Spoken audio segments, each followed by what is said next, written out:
আউযুবিল্লাহি মিনাশ শাইতানির রাজিম বিসমিল্লাহির রহমানির রহিম। ফ্রেমবন্দি ৩৬ জুলাই অভ্যুত্থানের পূর্বাপর অনুষ্ঠানে সম্মানিত মেহমানবৃন্দ এবং আমার সামনে উপস্থিত সম্মানিত শ্রোতাবৃন্দ সহ সবাইকে আন্তরিক শুভেচ্ছা ও অভিনন্দন। সালাম, আসসালামু আলাইকুম রহমতুল্লাহি তাআলা ওয়া বারাকাতুহু। আমি মোহাম্মদ হাসনাতুল ইসলাম ফাইয়াজ। আজকে এই প্রোগ্রামে আমাকে আমন্ত্রণ করায় আমি ছাত্র শিবিরকে ধন্যবাদ জানাচ্ছি। দুলিতেছে তরি, ফুলিতেছে জল, ভুলিতেছে মাঝি পথ, ছিড়িয়াছে পাল, কে ধরিবে হাল, আছে কার হিম্মত। কে আছো জোয়ান, হও আগুয়ান, হাকিছে ভবিষ্যৎ, এ তুফান ভারী, দিতে হবে পারি, নিতে হবে তরি পার।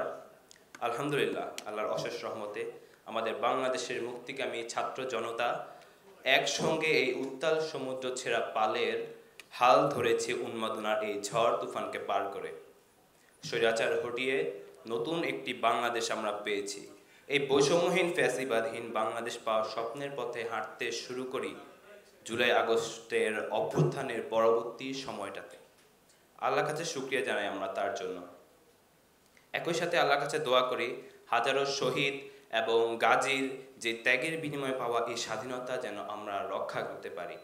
আমাদের সবাইকে যখন জালিমেরা দিশেহারা হয়ে জেলে ঢুকিয়েছে, অমানবিক নির্যাতন করিয়েছে, এমনকি ঝরিয়ে দিয়েছে তরতাজা প্রাণ, সেই মুহূর্তে আমরা কিন্তু কেউ পিছপা হইনি।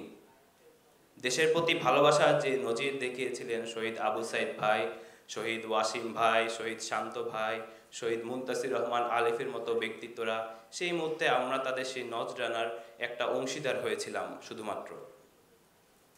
আমি কৃতজ্ঞতা জানাতে চাই বাংলাদেশের আপামর ছাত্র জনতাকে আমাদের কঠিন সময়ে নিজ জায়গা থেকে সর্বস্ব দিয়ে পাশে থাকার জন্য।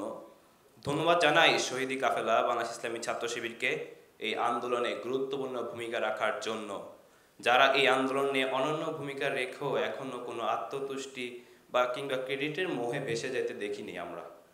আমি আমার নিজের অভিজ্ঞতার গল্প অনেক শুনিয়েছি আপনাদেরকে, আর শোনাতে চাচ্ছি না। আমরা আজ দেখতে পাচ্ছি এত রক্তচোরা সংগ্রাম শেষেও দেশে হানাহানি থামছে না, বৈষম্য থামছে না। ব্যাপারগুলো আমাদের অত্যন্ত ব্যথিত করছে। আমি শুধু বলতে চাই, এই নতুন বাংলাদেশে ফ্যাসিবাদী শক্তি যদি ষড়যন্ত্র করতে চায়, আমার প্রিয় দেশকে নিয়ে চক্রান্ত করতে যদি চায়, তাহলে আমরা কিন্তু আবার শহীদের ভূমিকায় অবতীর্ণ হওয়ার জন্য প্রস্তুত রয়েছি। তাদের মনে রাখা উচিত, সত্যের সেনানীরা নেবে না কো বিশ্রাম, আমাদের সংগ্রাম চলবেই অবিরাম। আমাদের শহীদ ভাইদের আত্মত্যাগে পাওয়া এই দেশে সবাই যেন তাদের সম্মান রক্ষা করে একটি বৈষম্যহীন এক বাংলাদেশ গড়তে পারি, সেই আশাবাদ ব্যক্ত করে আমি আমার বক্তব্য এখানে শেষ করছি। ইনকিলাব জিন্দাবাদ, জুলাই গণ অভ্যুত্থান জিন্দাবাদ। আসসালামু আলাইকুম ওয়া রাহমাতুল্লাহি তাআলা ওয়া বারাকাতুহু।